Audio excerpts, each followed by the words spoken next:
Hey, what's up? It's Jim, and I just got back from the new film, A Glimpse Inside the Mind of Charles Swan III. This is the latest film from Roman Coppola, only his second feature. It is about Charles Swan, played by Charlie Sheen, who has recently gotten in an argument and broken up with his longtime girlfriend, Ivana. And the film is really about him processing that breakup and going through various fantasy worlds and kind of getting a glimpse inside his mind and hanging out with his friend Kirby Starr, played by Jason Schwartzman, and going about his life and getting into various troubles. This movie is kind of about something, and it also isn't. This movie is very stylized, and it's also trying to have a lot of substance about it.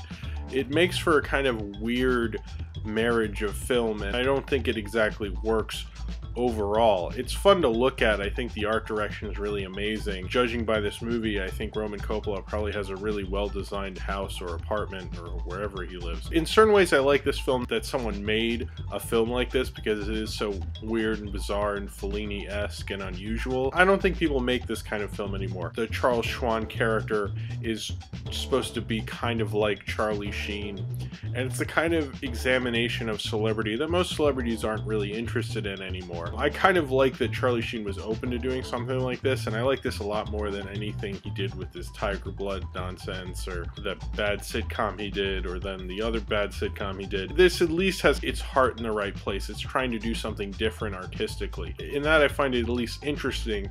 Now, interesting in a way that I guess I kind of respect it artistically, but I don't really enjoy it all that much. I did like Charlie Sheen's performance. It kind of reminds me of his work in the Hot Shot films. As much as it is surreal and Fellini-esque and stuff, it is often very silly. I've always liked that Charlie Sheen the most. Roman Coppola is mostly a music video director. He directed one other film called CQ. He helped write Moonrise Kingdom and Darjeeling Limited. In a lot of ways, he falls under the same argument that most critics say about music video directors. There's a lot of style and it looks great, but there's very little substance. I do think this film tries to have substance. It tries to have style and substance, but it really overall is a film that is style over substance. The production design, the way it's done, and its over love of the 70s, much like how Moonrise Kingdom is set in the 60s and looks like it's a film that's made in the 60s, even though you can tell it's through someone who didn't live through the 60s.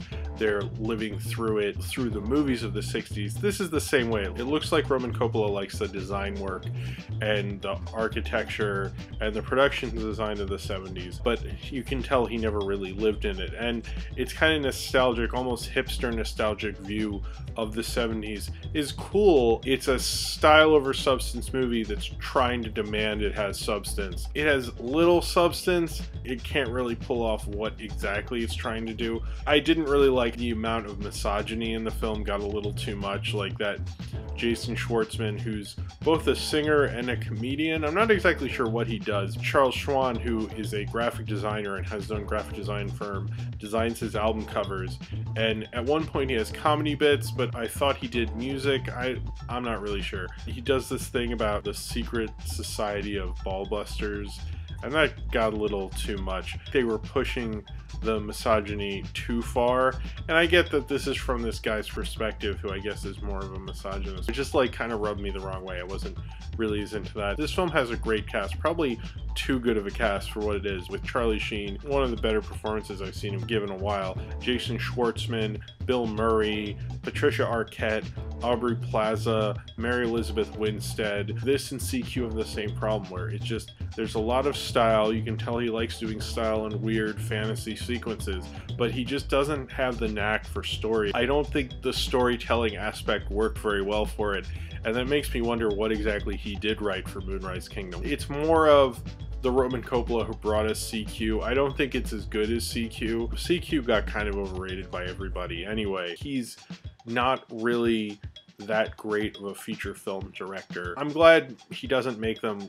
as frequently. I think maybe he should have more of a Buñuel influence mixed in with his Fellini influence, because it feels like him trying to reach out and trying to have this all mean something just falls flat and ends up feeling a little too pretentious. but I still kind of respect this artistically. I still think it's cool that someone makes a movie like this, but that doesn't mean I actually like it.